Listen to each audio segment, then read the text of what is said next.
Hello, everybody. Welcome back to the Body Serve. I'm Jonathan. And I'm James. This is a special event, a standalone Body Serve episode in the vein of our Pride Special last year. And it has to do with open-era tennis. Or rather, pre-open era tennis.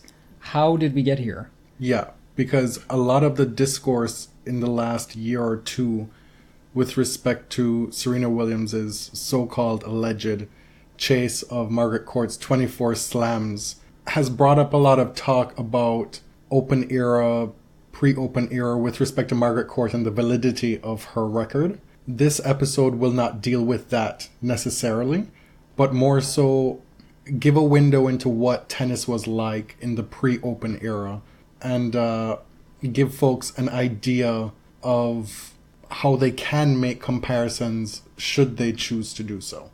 Right. You know, what has happened in tennis in those first 90 to 100 years that we almost never talk about?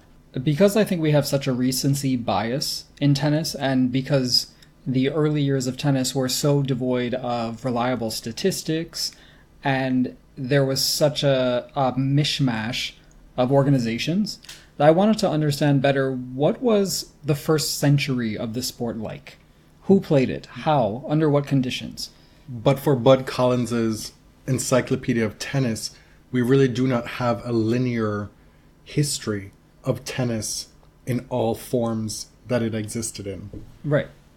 So I think unlike a lot of sports, it is almost impossible to compare eras in tennis because of not only technology and nutrition and fitness, but because the structures and the organizations that govern tennis have changed so profoundly. Also because the best players in certain parts of tennis history weren't playing on the biggest stages as we now view them to be, with specific reference to the pro tours on the men's tour in the pre-open era.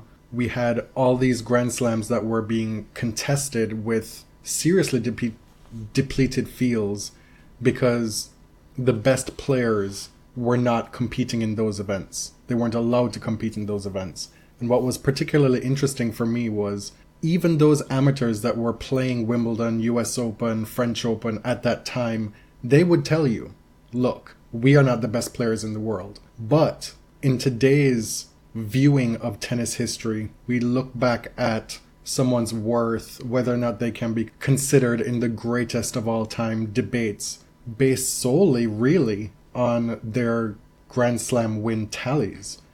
And one of the things that we discovered for ourselves, because I'm sure a lot of folks already know this, is that that's a foolhardy way of looking at tennis history. And it really allows a lot of great players to slip through the cracks and not get the due that they deserve. Many of whom we'll talk about coming up. We posed kind of like a set of questions before we set out to research. The research brought up even more questions. This episode is by no means exhaustive, but we wanted to give a rundown, kind of what tennis looked like, why it looked that way, and what were the forces that made it change, closer to what we know now. Along the lines of disclaimers, as we did with our Pride Special, we're not here to present this as original thought, original ideas as the first people to do this research. It is just stuff that interested us, and hopefully we can present it in a way that while it isn't new, it is interesting, especially in this medium. What was the first question that we had written down? The first question was, what was amateurism, and why did it exist? I think before we set out to answer that question, let's start in the 13th century when people were still playing jeu de paume, which was basically like tennis but with your hands. That sounds really exciting, doesn't it? Well, you make do with what you've got. Tennis was an indoor sport for centuries, even before it was tennis. In 1583, supposedly, the first racket was invented in Italy, and jeu de paume evolved into a racket sport that was still played inside courts among the most wealthy and aristocratic in Europe. It wasn't until 1873 that lawn tennis was possibly invented. That date has been disputed quite a bit. Two things always get disputed when you look at the history of any sport. the date at which it was invented, because really, who can know? And also where it was invented. I guess there's a third one. And by whom? Yes. Every sport, you have these fables of, wow, there was this combustive moment where the game sprung forth, and now we have this great thing.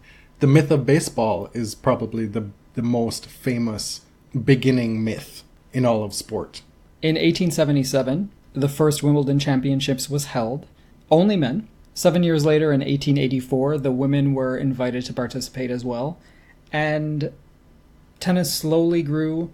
From around the late 20s into the 60s, you have what a lot of people refer to as this golden era of tennis, when true tennis celebrities were starting to be born. And in 1968, in Bournemouth, England, the first open tennis tournament was played ever, and the sport has never been the same. The reason why we asked the question, what was amateurism and why did it exist, is because it is kind of the framework through which we view the push for open era tennis. Why we still look at records as being pre-open era and post-open era. Right. For most of the 20th century, only amateurs were allowed to participate at the Grand Slams, which is the metric we use now to judge who is the greatest and who's not. There was a separate set of quote-unquote pro slams that only professionals participated in, that we really don't talk about at all now. But starting in the late 1800s with the Olympic movement, there was this revival of kind of the virtue of amateurism. Every professional sport went through this grappling of amateurism versus professionalism and how to integrate the two and how to move forward into a modern professional sporting world. Some sports achieved that sooner than others. Tennis got in its own way for decades, whereas golf had already incorporated professionals into its sporting superstructure. Tennis lagged behind for decades. Amateurism, initially, before the modern Olympics, was in effect a means to keep the classes separate, frankly. It was believed, or I should say the myth was propagated, that in order to maintain fair play in tennis, you had to keep the sport in the upper classes. It was a sport that was played in prep schools and universities by folks who did not have to work to sustain a living. And the idea was the lower classes, the working classes, those who had to work at the shop to put food on the table, they wouldn't be able to maintain the integrity of the sport should they be allowed to play. Which, if you're sitting at home listening to this and you think it sounds like a crock of whatever expletive you want to use, that is the case. But also remember that this idea, especially within the Olympic movement, is not that old and was only officially banned in 1988 when all sports were allowed to invite professionals to play in the Olympics. And many did not follow suit. You're talking about amateurism being put to rest. Yeah. But we're talking about the definition of what an amateur was at certain times and the ideology behind it. Mm-hmm. So when the modern Olympic movement was birthed by Pierre de Coubertin in the last few years of the 19th century, the way an amateur was defined changed. As you said, at one time, an amateur meant someone who played their sport and didn't play or didn't participate in any occupation to earn money. These were people who were independently wealthy, were from rich families, and this is what they did. They played sports because it was a pastime they loved, which is where the word amateur comes from Latin to French. But the IOC in 1892, when they were planning the first Olympics, the first modern Olympics in Athens, ruled that an amateur could include anyone who worked as long as they didn't profit from their sport. So previously, when it was a case of if you work any job, you can't play tennis, because we're talking about tennis here specifically, it then shifted to, well, you can work and still play tennis, but you can't make money from playing tennis. And this was a kind of a liberalization, believe it or not, of the concept of what an amateur is. Esteemed historian Alan Gutman, he wrote that through most of the 20th century, amateurism was defended with the argument that fair play and good sportsmanship are possible only when sports are an athlete's avocation, never his or her vocation. Very succinct. Yes, learned a new word. I did not know what avocation meant. Still kind of don't. You get the gist. You're a smart dude. Yes, context clues. But the idea that profit made fair play and sportsmanship impossible. That if you were playing something for money, you could not play in a way that was honorable. And that's what I mean when I say the virtue of amateurism. That there was something moral about it, and that money somehow besmirched the sport. But what we know is that throughout the history of all sport, there have been people making money off of sport from a structural level. So even with this setup, with the modern Olympic movement, we know that the IOC was making tons of money off the backs of these amateurs. Yes. And we know that throughout much of the 20th century, right up until 1968, when tennis became open, the structures that be it the International Lawn Tennis Federation, now known as the ITF, they took out the L out of it. All these governing structures made money off of amateurs. The scam here was that they made it seem the public believe that if the actual people who were producing the product were to benefit from it, then that would somehow besmirch the reputation of the sport. And it's still something that Does that sound like something today? The NCAA? I think that is what I was going for. And you know that these people in power were cutting backroom deals, lining their pockets. They were having to line the pockets of amateur players under the table to maintain their product. It was all a large scam. Now, as I said, in 1988, the Olympic Committee finally rules to allow professionals to participate in the Olympics in any sport. Not every sporting association allowed professionals to play, however. And you see that in boxing. This is the rule that allowed the NBA to field a dream team in the 1992 Olympics. That was the first time that could ever happen in the modern Olympics. Interestingly, the ancient Olympics, this was not an issue. They really didn't care about amateurism. It wasn't really a concept. This idea of the modern idea of an amateur is really an Anglo-American invention. It's a Victorian kind of upper middle class ideology. So now that we have a bit of a grounding on what amateurism was, what did tennis look like in its first 90 years or so? It's a very small question. I know, right? Well, so there was a pretty strict delineation between amateurs and pros. On the amateur side, you have the 4 Grand Slams by 1905. Australia was the last one to start. You have Davis Cup, which was started in 1900.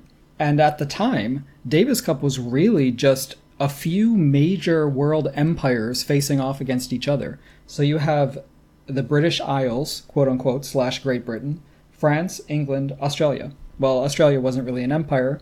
You have 3 massive imperial powers and Australia playing each other, and no country other than those 4 won Davis Cup until 1974, when South Africa won for the first time.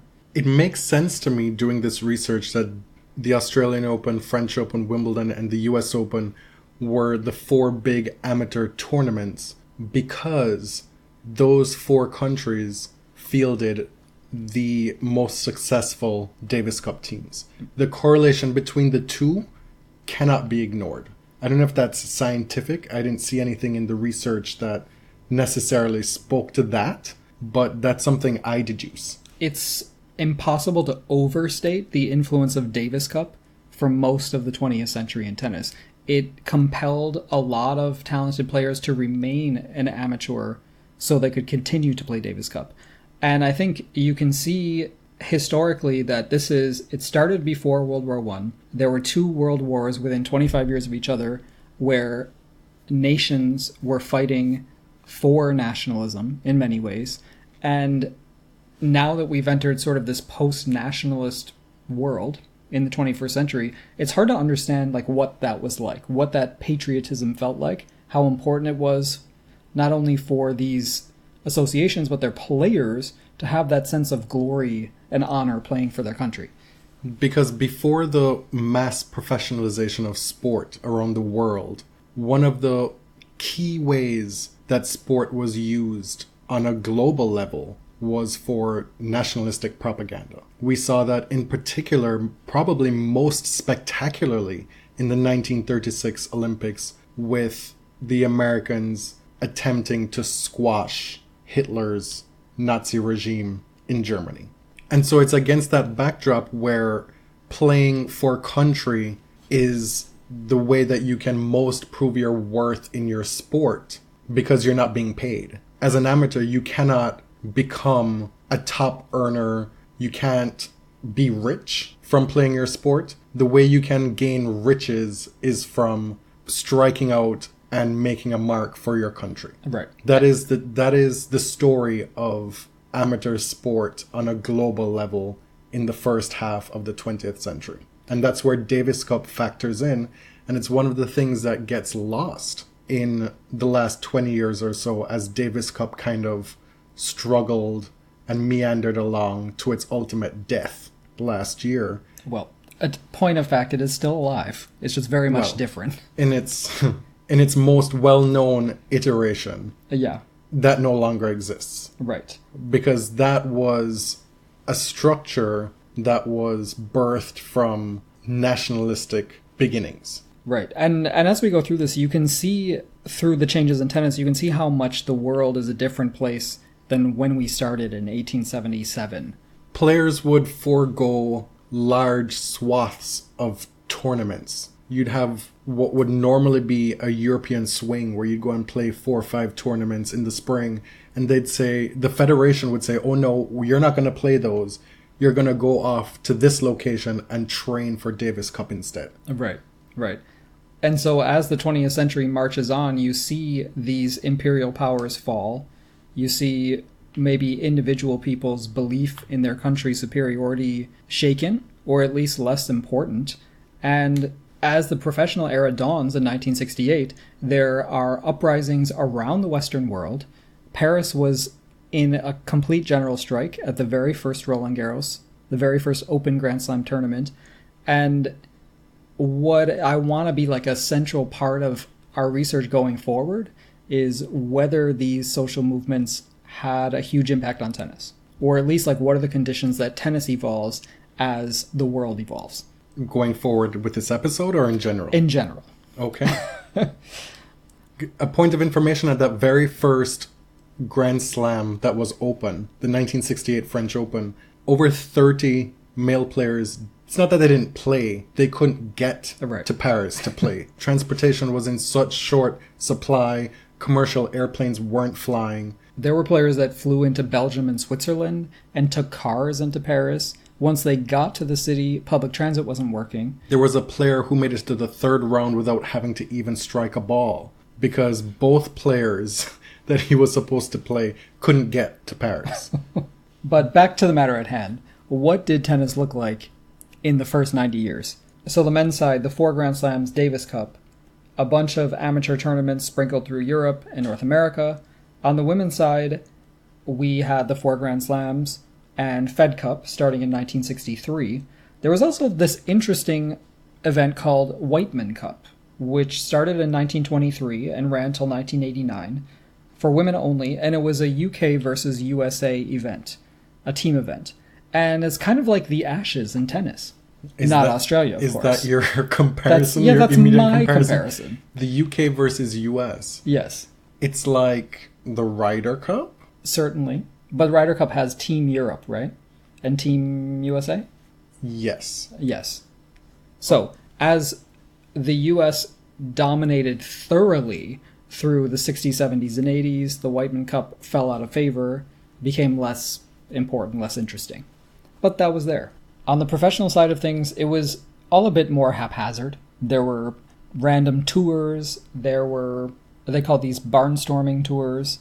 But there was a little bit of organization attempted to put on the professional tour, and that was in the pro slams, or the professional majors. There were 3 big tournaments in very familiar places that were considered the pro majors. The U.S. Pro Tennis Championships, which at various times were held at Forest Hills, then the LA Tennis Club, then randomly Cleveland, Ohio. That was the first of the slams, started in 1927. From 1930 to 1967, The French Pro Championships were held at Roland Garros.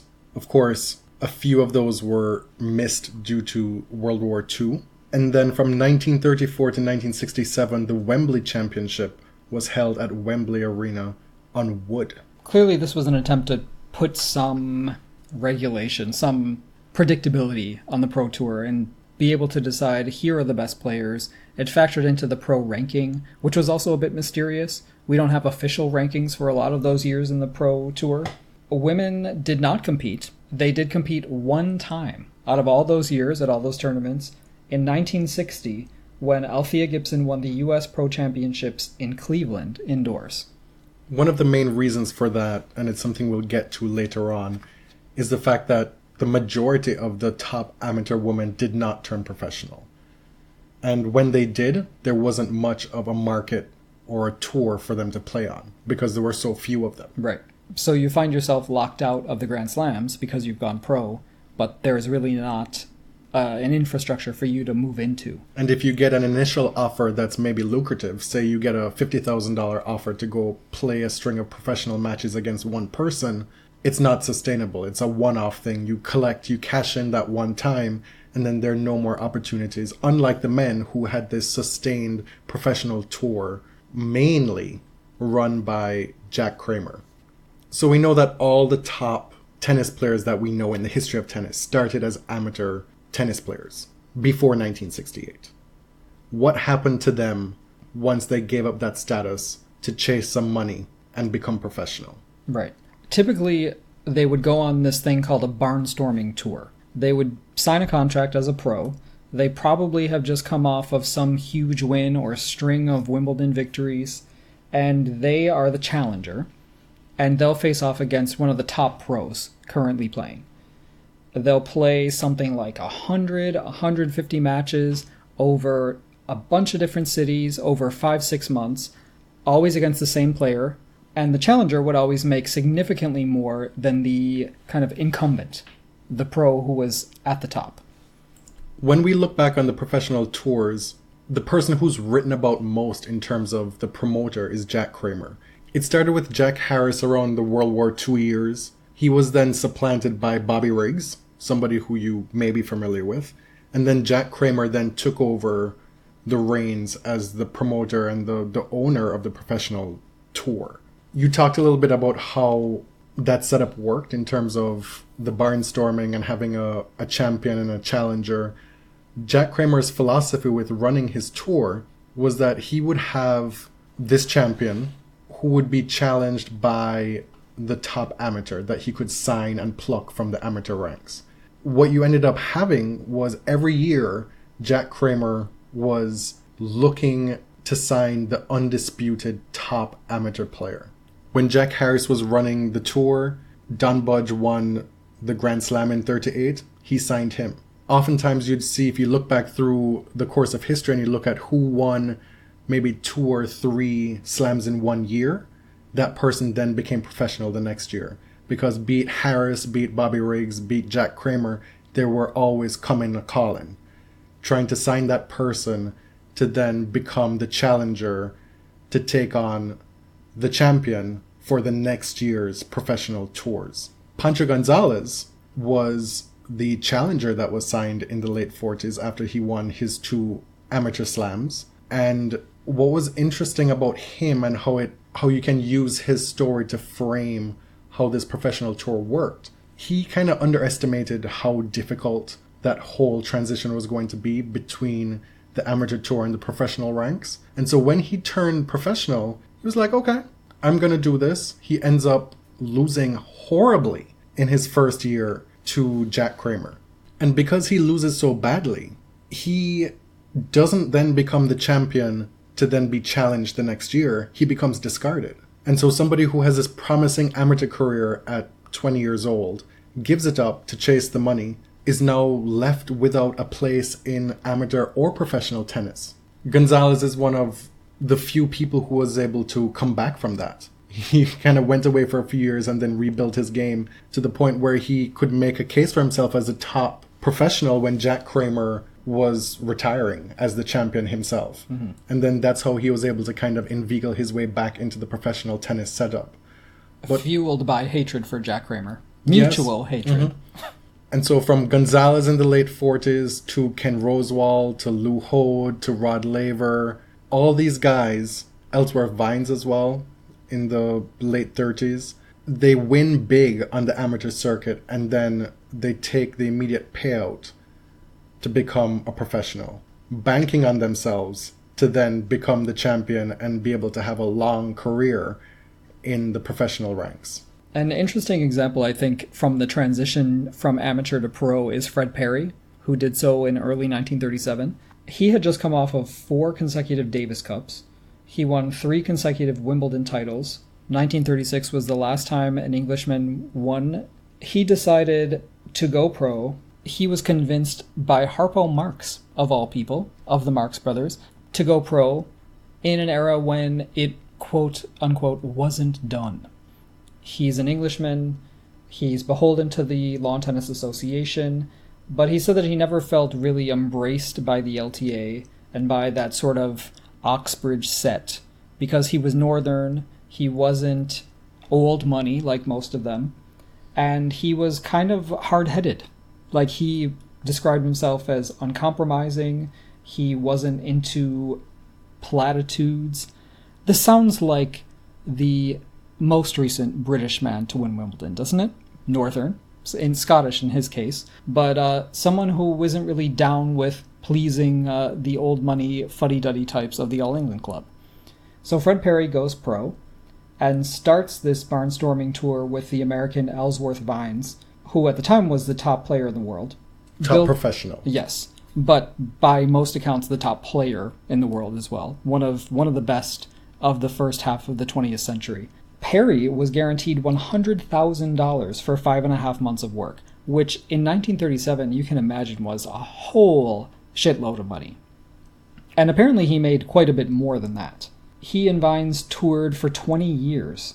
They played around 350 matches, which he insisted were never fixed. They were always competitive and above board. You can see how these questions pop up, right? Especially when Jack Kramer was running the Pro Tour, but he was also playing on the Pro Tour.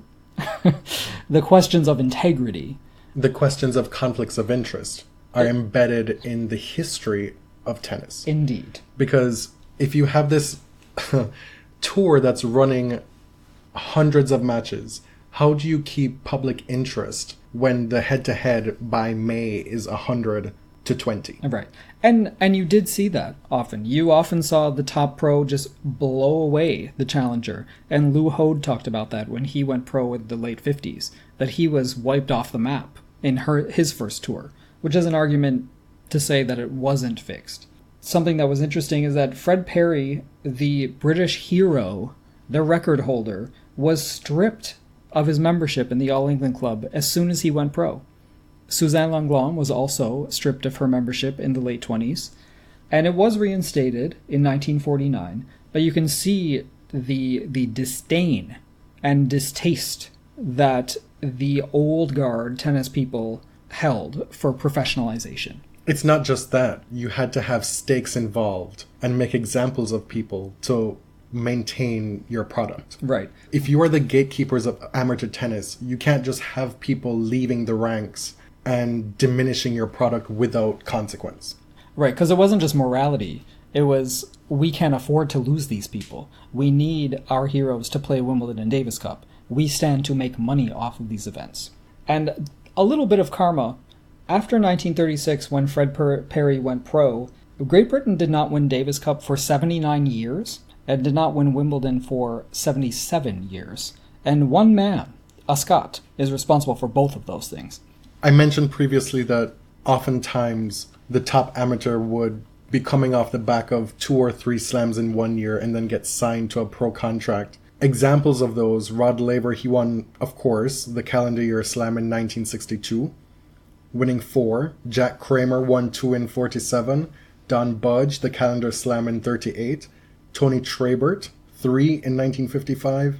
Ashley Cooper, 3 in 1958. And Frank Sedgman, 2 in 52. Not an exhaustive list, but just an example. There were more. And it's against this backdrop that Jack Kramer becomes such a villain in the years leading up to the professionalization of tennis and the Open era. I read reports of Jack Kramer being written about in Australian newspapers in the mid-50s because why is Jack Kramer here in September? To be looking around, buzzing around, sniffing around Ken Rosewall and Lou Holt. Is he going to snatch these two stalwarts of Davis Cup tennis and beacons of Australian tennis?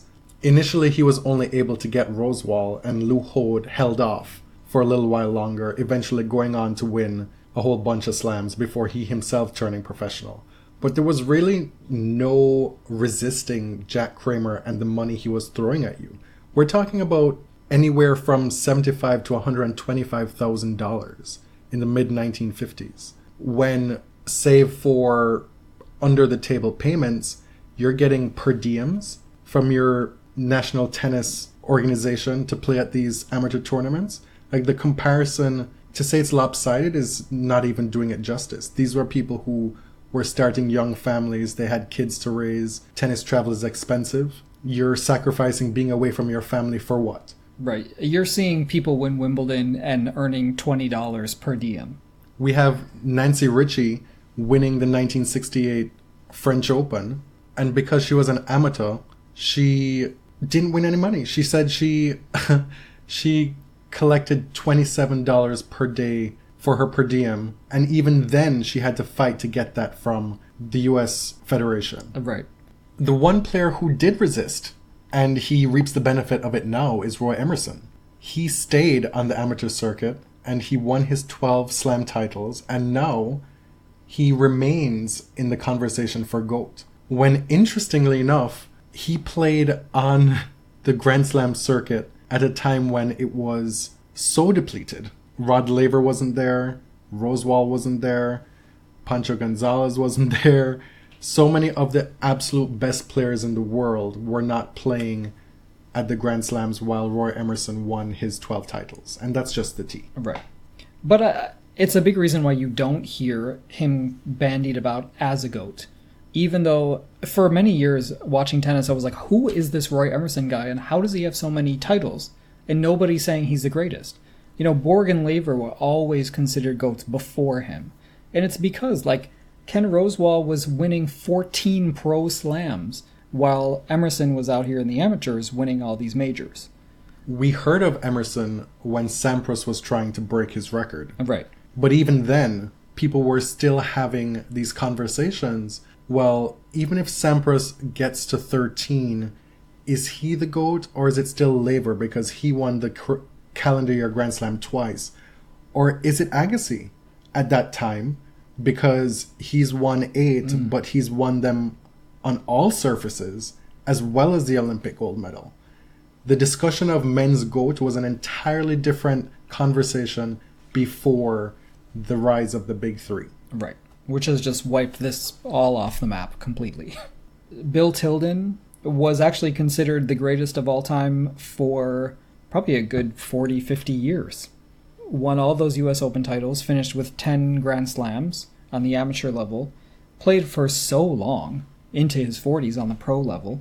It's hard not to believe that his stature in the annals of tennis history has been diminished because of his run-ins with the law, specifically his being arrested for, I don't know how you'd call it in today's terminology, but soliciting minors, young boys. Right. In that time, as you can imagine, that's something that the tennis establishment would want to run far from. He was an undeniable champion. Those who watched him, Jack Kramer, Ellsworth Vines, all those players of that era, all spoke of him as being possibly the greatest that they'd ever seen.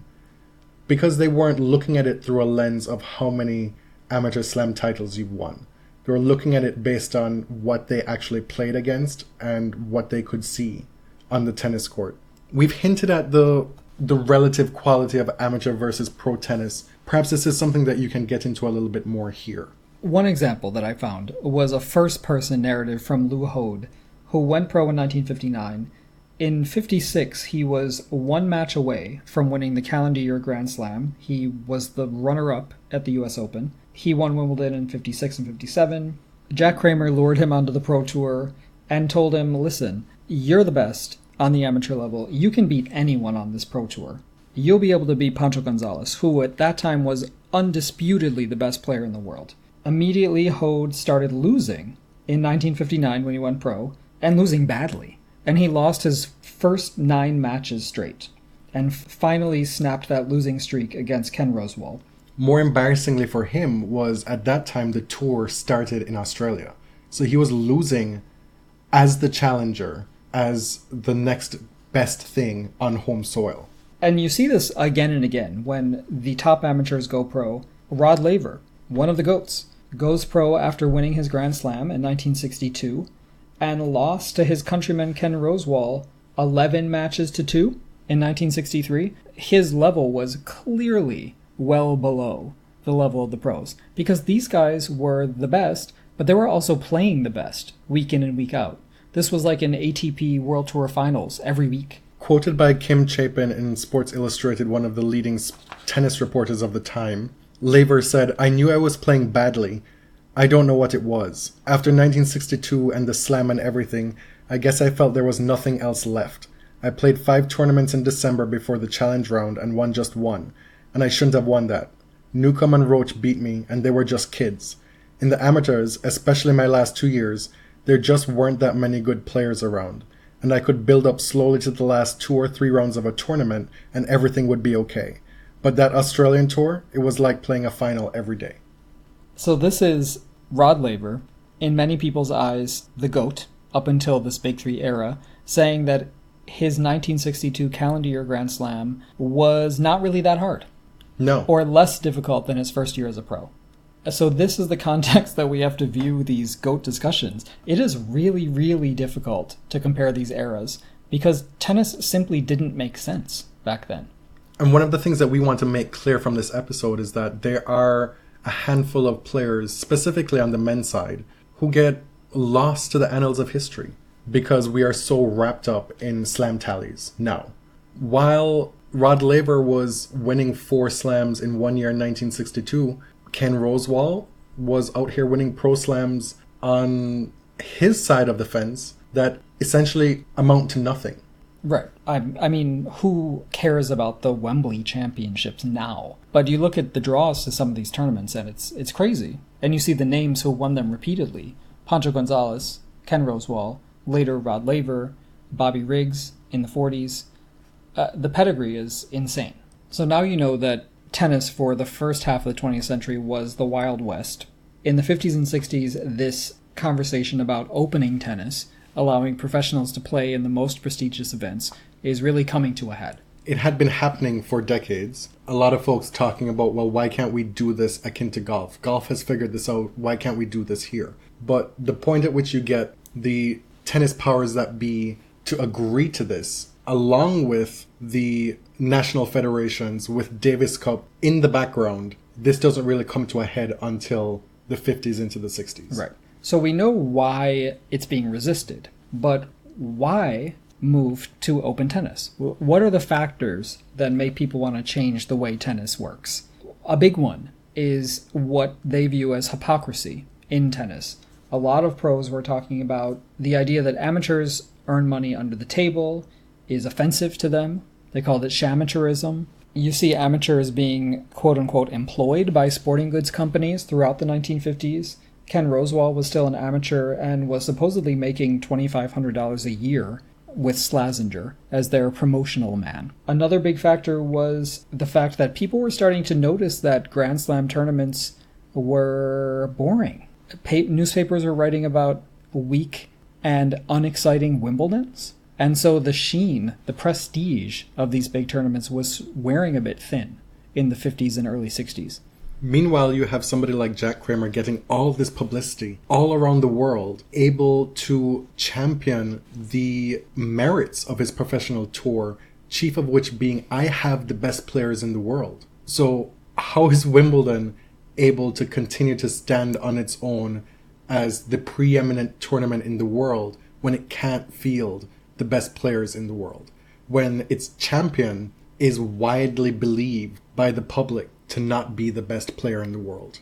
Another issue is that tennis players were not able to earn a living playing tennis as an amateur. Even with these promotional opportunities, the under-the-table payments, it still wasn't enough. You weren't supporting a family on this money. In 1959, Pancho Gonzalez says, "In tennis, the difference between an amateur and professional player is related to a phantom table. The amateur receives money under it, the professional over it." I love this turn of phrase. We had to use this. Gonzalez was pro at the time, but he said that a good amateur, the best amateurs, were earning $8,000 to $10,000 a year, which you can see is, even in 1959, not a huge income. It's enough maybe to pay your expenses, but it's not supporting your family. Nicola Pietrangeli bragged to anyone who would listen that he doesn't get out of bed for less than $400 a week, which is not a fortune. But still, these were players who weren't actually supposed to be earning anything from playing tennis. By the late 50s, both amateurs and pros were suffering. A lot of pros were feeling that they weren't earning what they deserved because Jack Kramer's contracts were extremely restrictive, and the pros are starting to get a little bit oversaturated. At one point, Jack Kramer had 19 professionals signed to his company. Under the framework of his professional tour, there's a hierarchy of who gets paid what. So even though you're one of those 19 players, if you're not the top amateur that's coming into the pro ranks to challenge the champion, you're not getting the biggest cut of the pie. And your future is not certain, because you could easily be unseated if you're the champion, and then what do you do next? Right. Basically, in tennis, there were so many different factions warring against each other, undermining the kind of profit that could be made from the sport. In the 50s and 60s, tennis is also becoming a less patrician, less country club sport. It's booming on the recreational level. There's more public courts.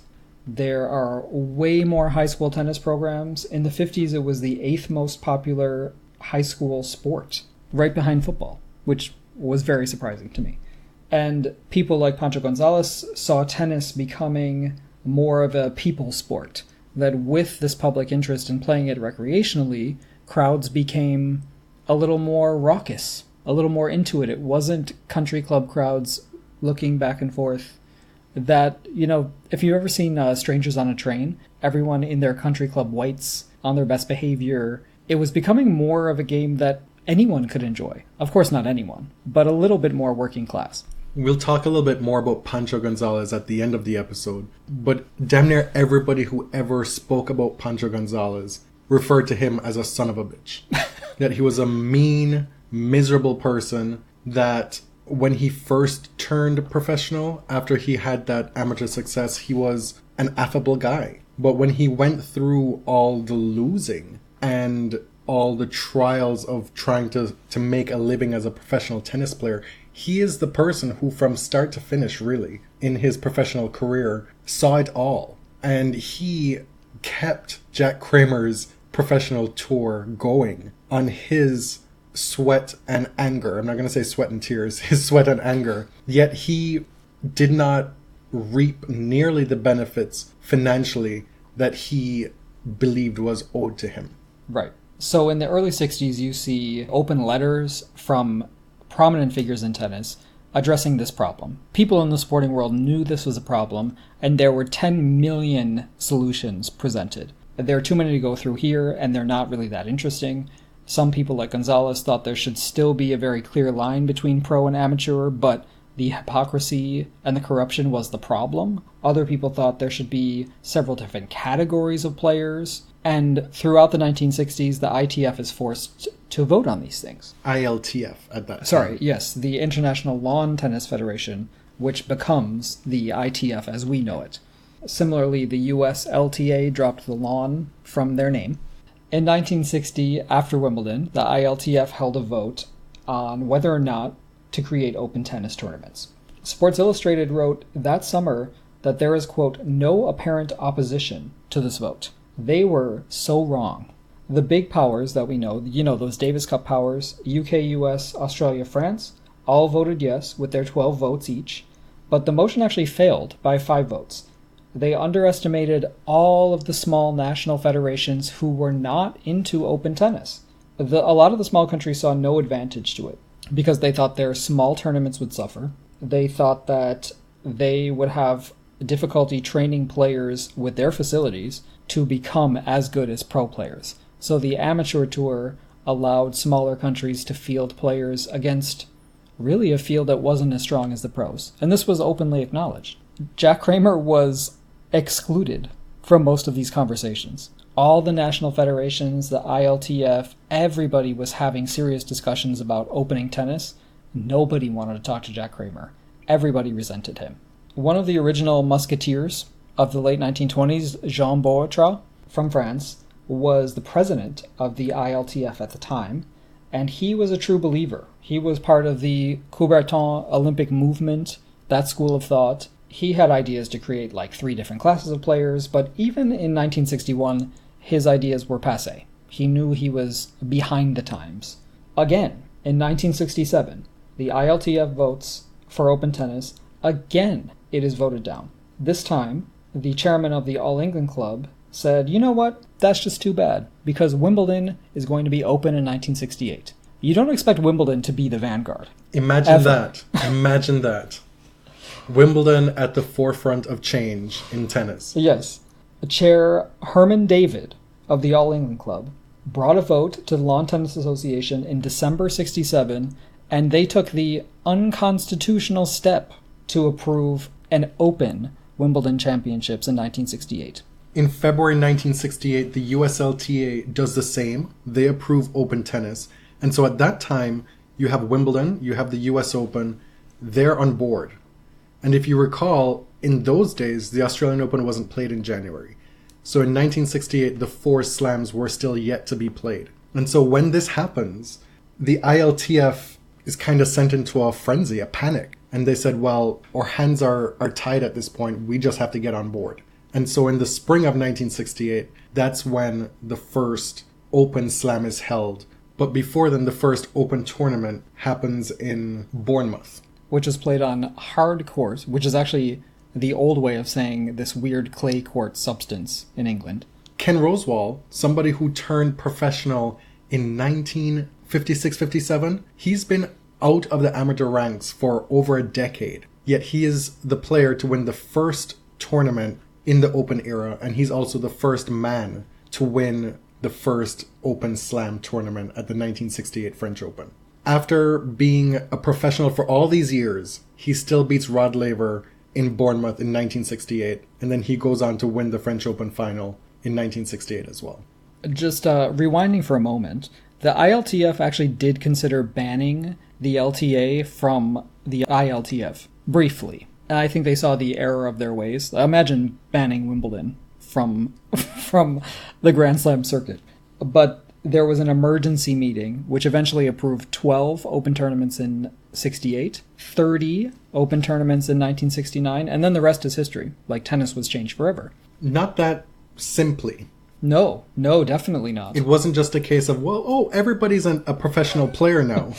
We had this litany of absurd classifications at the onset of the Open era. These arcane categorizations that are so difficult to wrap your head around and that were fleeting. They only lasted a few years. By 1967, Jack Kramer's professional circuit had gone belly up. It was no longer a sustainable model, and there were 2 new professional organizations that came to the fore.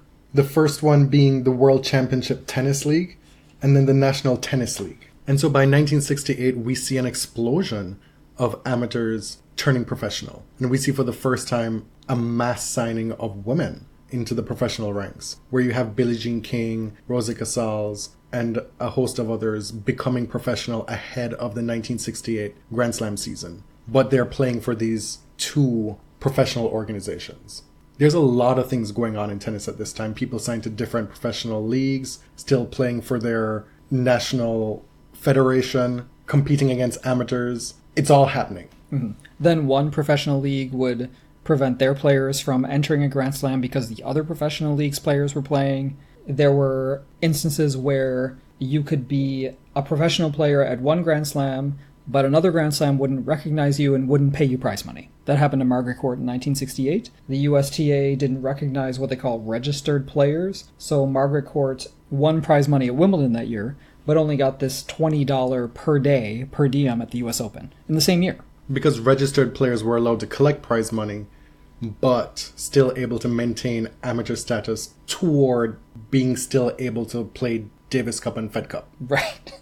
So there were growing pains, and there were also a lot of competing vested interests. It wasn't just evolution, it was, organizations fighting for their piece of the pie. It's not just the national federations. It's not just, at this point, the ILTF. It's these professional leagues as well, trying to maintain their product by saying, well, I'm not going to send my players to the French Open if you're sending your players, because I don't want them competing against each other. Right. So tennis is still a mess. Yes.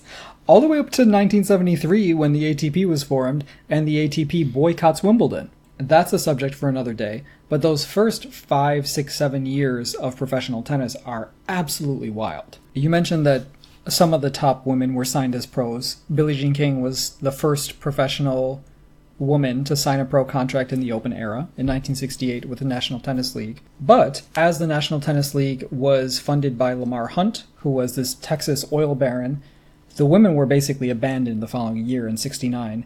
And shortly after, in 1970, Billie Jean King and the original 9 signed this contract with Virginia Slims to form the Virginia Slims Tour and the WTA. Just incredible change was happening so quickly in tennis. That very first Open tournament in England at Bournemouth, Billie Jean King and Rosie Casals and all those women signed to the National Tennis League, they didn't play because they essentially found the prize money an insult. It was something like £300. I assume it was pounds, maybe it was just dollars, to the champion at this tournament. So they didn't show up. So you may ask, we've been talking about it briefly, for 45 minutes of this episode, it's been all men all the time. What the hell was going on with women tennis players in the pre-Open era? Well, the history of men's tennis is much better documented, and it has a more rich history during this period for a variety of reasons. Chief among these is that the women didn't have a professional circuit like the men did. So when somebody like Suzanne Lenglen or Pauline Betts turned professional, they weren't turning professional to go tour Australia and the United States for an entire year. They were touring for a one-off string of matches, and then that would be it. There were no challengers coming. Women weren't leaving the amateur ranks in the droves that the men were. So even if Suzanne Lenglen were there in 1928 as one of the biggest sporting stars in the world, not just tennis, who was going to play her? Mm-hmm. Even if she found a so-called rival for this one tour, who's coming next? Nobody was going to beat Suzanne Lenglen, right? So except for maybe Helen Wills Moody. Possibly, but she's not turning professional. And there's just no way to keep women's professional tennis moving. Right.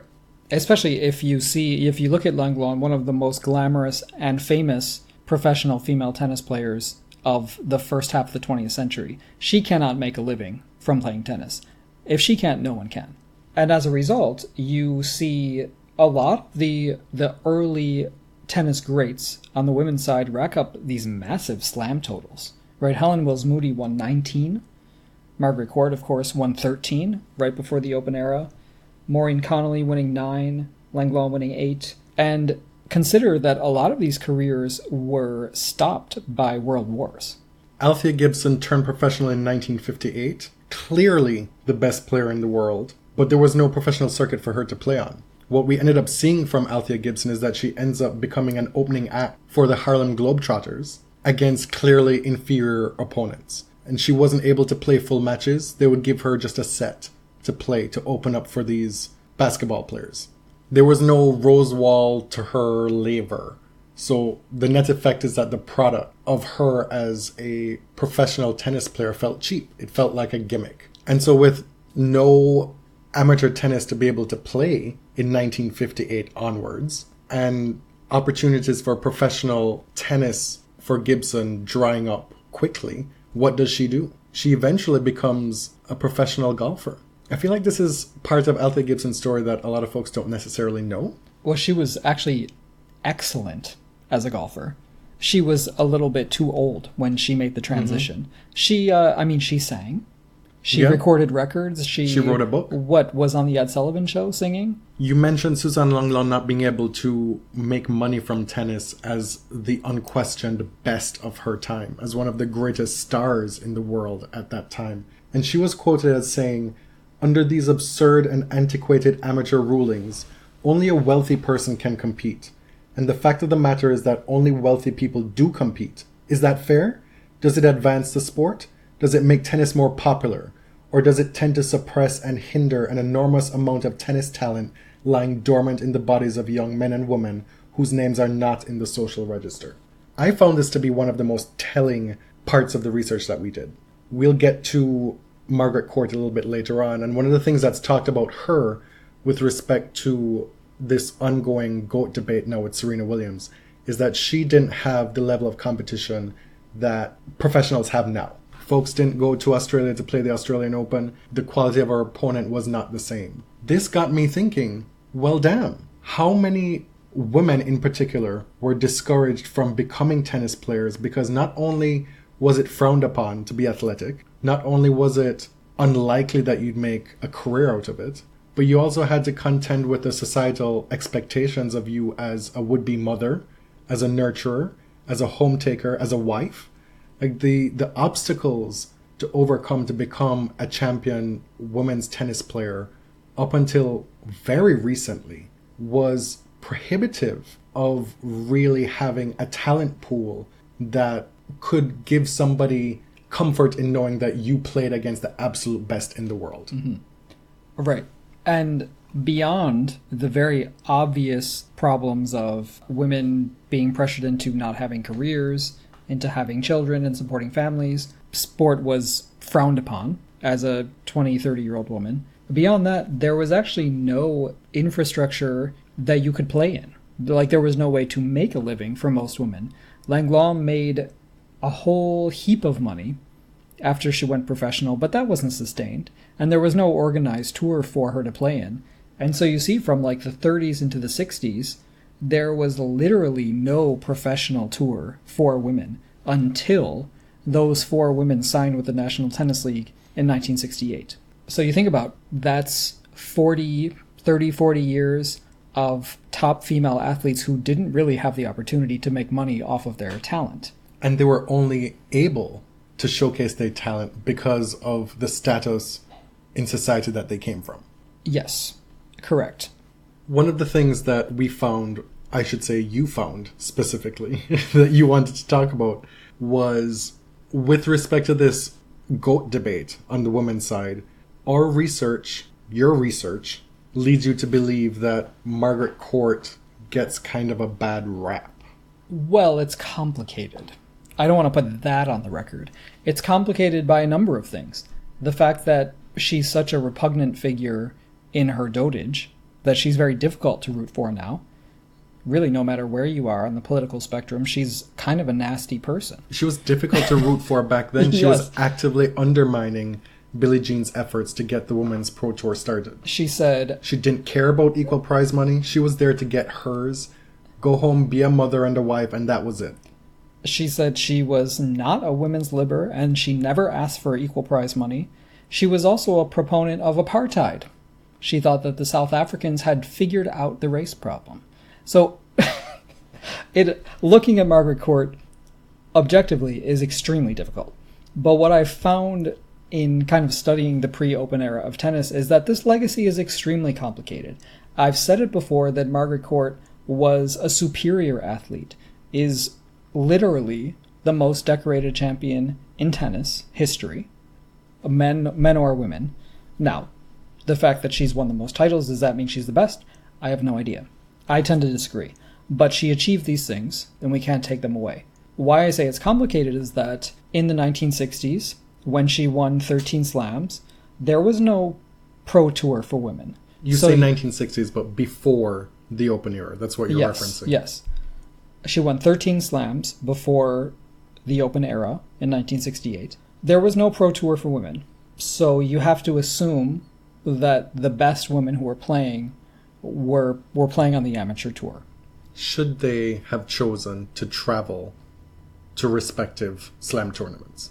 Exactly. And so this is where it gets even more difficult to look at her legacy and compare it to modern players, because she won 7 Australian Open titles, 7 straight, from 1960 to 1966. And I know people have done this before, but if you look at the draws, it's wild, right? In 1960, when she was known as Margaret Smith, there were 32 women in the draw. She beat the great, the legend, Brazilian Maria Bueno in the final. Okay. 61, there were 44 players. Every last one of those 44 players were Australian. In 1962, 48 players in the draw, 45 were Australian. In 1963, 39 players, 36 were Australian. And in those 3 finals, she beat Lehane in all 3 of those finals. Maybe I'm an idiot for having never heard of Lehane before. A fellow Australian. I don't know. In 1964, there were only 27 players in the Australian Championships. 2 were not Australian, and she defeats Turner in the final. But in 1965, there were 52 players with a much stronger draw, with Maria Bueno, Durr, Billie Jean King, and Ann Jones. Eventually, Margaret Court beating Maria Bueno in the final. And in 66, she beats Nancy Ritchie in a walkover in the final. If you look at all those pre-Open era Grand Slams, those 13, she beat Maria Bueno in 4 finals. She beat Billie Jean Moffitt King in 2. And the other 7 were like, okay. Some of them were clearly hindered by the fact that very few women went down to Australia because they weren't earning any money. And frankly, the prestige of the tournament is nowhere near where it is now. So I think we have to look at those few years before the Open era on the women's side as complex. You know, there is an argument that women's sport was hindered because the best athletes in the world, not all of them could afford to play tennis. You know, Margaret Court was the best athlete. She was the best tennis player of the 1960s. Nobody is disputing that. But in 2019, so many more people have the opportunity to play this sport. It's just impossible to compare. We've made the argument that the pre-Open era draws from Margaret Court were depleted. That could be an asterisk. That said, she beat the top players when she did have to play them. She beat Billie Jean King a bunch of times. Yes. She beat Maria Bueno a bunch of times. She continued winning big into the 70s. The longevity of her career is stunning in terms of how much she won at every turn of her career. Right. After taking 2 breaks to have a child, she came back both times and continued to win. After stumbling in that first year of Open tennis in 1968, she wins 3 slams in 69, wins the calendar year Grand Slam in 1970, and that included 6 straight from the US Open 69 to Australia 71. It is hard to argue with those numbers. I think that we have to understand those 13 pre-Open slams as separate and apart. If you are to make the case for Margaret Court, the words of Kim Chapin from Sports Illustrated may be instructive. He said, "To accuse anybody of immortality is a tricky business. Tennis has no incontrovertible statistics with which to measure. Few of the candidates ever played against one another in their prime. The one criterion that does hold up, however, is dominance of the game in a particular era. And it is for passing this test that the most familiar nominees can be rattled off. Gonzalez in the 50s, Jack Kramer in the late 40s, Ellsworth Vines, Fred Perry, and Don Budge, each succeeding the other in the 30s, at least one of the French musketeers, Henri Cochet, René Lacoste, and Jean Borotra in the late 20s.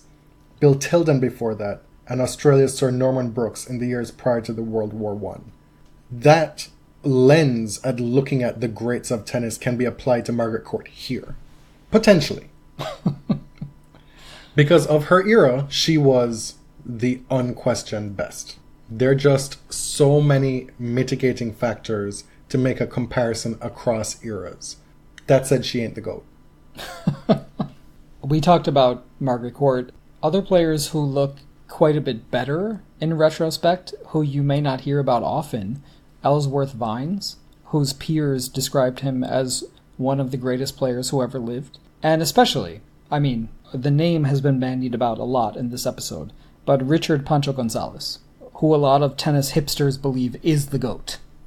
That, based on the eye test of people who were there, that nobody had ever played like him. My generation grew up with hearing about Sampras's serve. Folks younger than me, if they exist, they grew up hearing about Federer's serve. The serve that we heard about first and foremost, say for Bill Tilden, was Pancho Gonzalez's. It was taken to be the perfect serve to emulate. And was really taught to many pros for decades later. Gonzalez is such an interesting figure. He's such an American figure, right? His father was from Mexico. As the story goes, walked to the United States 800 miles, and they settled in LA. Gonzalez grew up in South Central LA, like Serena and Venus Williams. He was known as a troublemaker. He went to prison. When he got out of prison, he went into the U.S. Navy and was dishonorably discharged. And shortly after that, he goes to the U.S. Championships as an amateur and wins. It was ranked like 19 in the U.S. in the amateurs. A shock winner, and then goes on to repeat his title the following year. In 1955, after having clawed his way back from career exile in tennis, he becomes a champion for Jack Kramer's barnstorming tours. And he finds himself in a situation, I alluded to it before, where he's keeping this tour afloat, but he's not making money. Jack Kramer is out here building in incentives to contracts for Lou Hode to beat Pancho Gonzalez. Not just because that would be good for his tour, but because he hates Pancho Gonzalez so much. Like, he wants him gone. Right? And so Gonzalez is existing in this fraught professional environment, and he eventually goes to court and sues Jack Kramer to get out of that contract. And because Kramer had him under contract for 7 years. And the court eventually was like, well, I'm siding with Jack Kramer, you're stuck. Jack Kramer, for his part, I don't think we mentioned, was considered like the player of his generation. Yes. Like a lot of people, his Grand Slam count was unimpressive, like Gonzalez's, but he pioneered what they called the big game. Constant serve and volley on every single point. Was seen as the first player to do that consistently. And for the first 5 or so years that he was on the professional circuit, he was the champion that was undefeated. Mm. So Gonzalez was miserable for a lot of this contract with Jack Kramer, but started to beat everybody. Lou Hode, Ken Rosewall, Olmedo, Jimeno, his best friend Pancho Segura. But as he got older, he started throwing these massive tantrums. You might call McEnrovian. He started taunting fans and umpires, engaging in gamesmanship.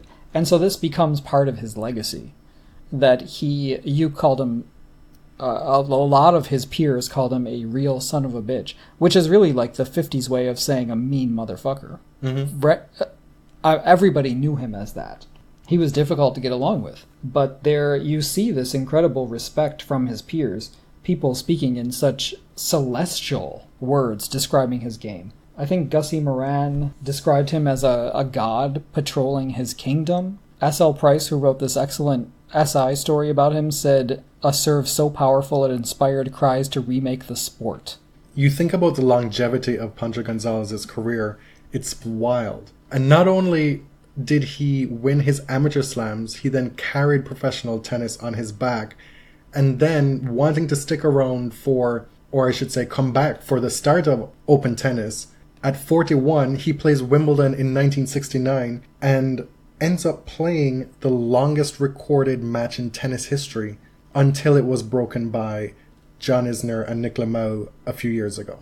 5 hours and 12 minutes. He beat Charlie Pasarell in round 1. The match stretched over 2 days. He saved 7 match points. This is a 41-year-old playing one of the best players in the world at the time. And he looked a mess. Like, he was underweight. He was out of shape. He was fasting. He had this weird idea that he shouldn't drink water because it was hindering his athletic ability.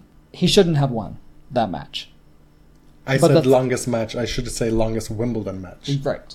After Wimbledon, he persisted into the early 70s. He's in his early 40s. He beats Rosewall, Newcomb, Stan Smith, Arthur Ashe, beat Rod Laver twice in 1970. He beat Jimmy Connors in Jimmy Connors' best year as a pro, 1973. And, what I did not know, maybe I am super uneducated, You are, because I feel like this is a pretty well-known part of tennis. was so enmeshed in the Agassi team. First coached Andre's older sister Rita, fell in love. They moved in together when Rita was 20 and Pancho was like 53. They got married. They had a child. Andre Agassi's brother-in-law, Pancho Gonzalez. Mike Agassi said repeatedly that he wanted to kill Pancho Gonzalez. Gonzalez won the U.S. Pro Championships 8 times, the Wembley Pro 4 times, was ranked number 1 for 7 years as a professional. As an amateur, he only won 2 U.S. Open. So again, if we were to look at slam tallies as the sole or most important metric, Pancho Gonzalez doesn't even register a blip on the radar with 2 slams. He's Leighton Hewitt. Wow. With 2 majors. But his contribution to tennis is staggering. An interesting tidbit here is that in 1994, when Pancho Gonzalez was diagnosed with cancer, he and his frenemy, Jack Kramer, somehow reached this separate peace. And Jack Kramer and his wife moved in with Pancho to help take care of him in his final days. You have to wonder whether a lot of that animosity was trumped up to sell the tour between the two of them. It's possible. Sure. Maybe. I'm sure a lot of it was real. You don't just you don't just catch a case on a whim. Pancho went to court for a reason. Mike Agassi almost caught a case. Yeah. There are 3 players I want to talk about briefly, not because I consider them to be the greatest of anything, but because their stories kind of struck a chord or presented something that I found interesting in the pre-Open era. Maureen Connolly, you may have heard her name before. Between 1951 and 1954, she won 9 slam singles titles. Easily the best player in the world at the time. In 1954, she suffered a freak accident at the age of 19 that ended her career. She was riding her horse and then some cement truck came by and created some noise that startled the horse, and she got pinned between the truck and the horse and injured her hand. She had made plans to turn professional in 1954, so this didn't stop her from adding to her tally of 9 slam titles, but it did end whatever chance she had of making money on the professional circuit. She also died really young, at the age of 34, in 1969 from cancer. She had been battling cancer for 3 to 4 years. A tragically short but successful life and tennis career. We've talked about Ellsworth Vines. He was world number 1 for 4 years in the 1930s, won 3 slams, turned pro in 1934. He, like Althea Gibson, became a professional golfer after his professional tennis career, even winning 3 tournaments on the PGA Tour. He's also considered by many to be the absolute best player of the pre-Open era. Pauline Betts, somebody I'd never heard of, probably shame on me. She won 5 slam titles, a further 3 runner-ups. The USLTA revoked her amateur status in 1947 because they'd heard whispers that she was considering turning professional. And that suspension was for an indefinite period of time, so she said, fuck it, I'm going to turn professional anyway. However, she was only able to play 2 pro tours because of the paucity of professional opportunities like we talked about on this episode. In 1947, she played a string of matches against Sarah Palfrey Cook, and then in 1951, she played Gussie Moran. Gussie Moran, if that name sounds familiar, she's the one who created the stir when Ted Tinling added a bit of lace to her bloomers when she played at Wimbledon, and it was a tidal wave of indecency. And it should be said that a lot of Pauline Betts' prime was taken from her because most of the majors during World War II were cancelled. Yes. All this is just a blip on the rich history of tennis. There's so much more that could have been said. There are many more episodes that could be done on stuff before the Open era began in 1968. One of the things that I found particularly interesting was the way in which women were written about. It should come as no surprise that it was pretty damn sexist. Oh, indeed. Can we just read one of them? Sure. This name that keeps coming up again, Kim Chapin. We don't know if It is Kim is a man. Oh, okay. You're tempted to think, looking back at these bylines, that wow, there were so many prominent women tennis writers at the time with jobs for Sports Illustrated and the New York Times. Kim Chapin was a man who wrote for Sports Illustrated, and there was Alison Danzig for the New York Times who covered tennis for like 40 years. Alison and Kim. Yeah, Allison was also a man. Yes. So in Billie Jean King's last amateur tournament, she plays Nancy Ritchie in the semifinals. It's at Madison Square Garden, and it's called the Garden Challenge Trophy Tennis Tournament. God, there's just so much in this one piece by Kim Chapin. You have written here on the article, wow, on this one little paragraph, where he says, on one side of the net was Billie Jean Moffitt King 24, the myopic pepperpot who is totally and absolutely dedicated to the proposition that Billie Jean Moffitt King is a number one tennis player in the world, which she is. You have to hate to lose, she has often said. That's why I'm on top. That is just such a great sentence. I read that and wish that I could write a sentence like that. That's the good part about this article. Because it devolves into some just crazy sexist shit. He goes on to say that their only condescension to femininity were the tiny blue pompons Billie Jean wore on the back of her sneakers and the orange headband that Nancy wore instead of her traditional Australian flap hat. Their only condescension to femininity. Yes.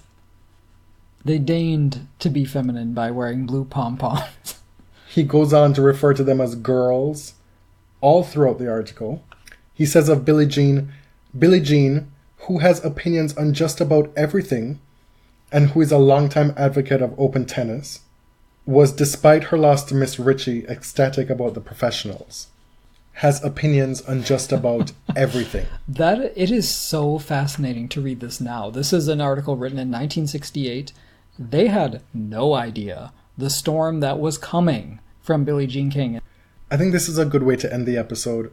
Billie Jean is quoted talking about the difficulties of her as a tennis player making a living. She says the amateur game is completely filled with hypocrisy. What they ought to do is throw out all the officials and start again. It's a burden to play amateur tennis. I quit college 3 years ago to be number one. I knew I couldn't do it any other way. I made it, but what do I get? I came home last year after winning Wimbledon and somebody asked if I played Davis Cup. I can't even get a credit card. How can I tell them I've got a job? I do now. I'm just going to make more as a pro. The only reason we can get credit cards is because they assume my husband, Larry, a law student at the University of California, is going to make a bundle later on. So she's out here as the top player in the world and can't get a credit card. Thanks for tolerating kind of our nerddom. Or indulgence. Yeah. It was a welcome reprieve for us from the week in, week out coverage of tennis. We really wanted to take a break and pull back and kind of study this sport that we love in a different way. Understand where it's come from, where it's gone. Especially since we talk about the Open era and the ramifications of titles before and after all the time. Right. Not just us, but tennis commentators, just fans on Twitter. And I don't know that we always have a full understanding. I know I didn't. Yeah. Of all that entailed and what went on. It may not change your opinion of things with respect to certain things. Cough, cough, Margaret Court. But it's still helpful to have a more fully formed idea of the history of this wonderful sport. I hope that we will be doing more episodes that are a little bit broader in subject and not wedded to this weekly tournament schedule. It is exhausting, and I can't imagine being a player playing in the fall, but for us, we needed to pull back.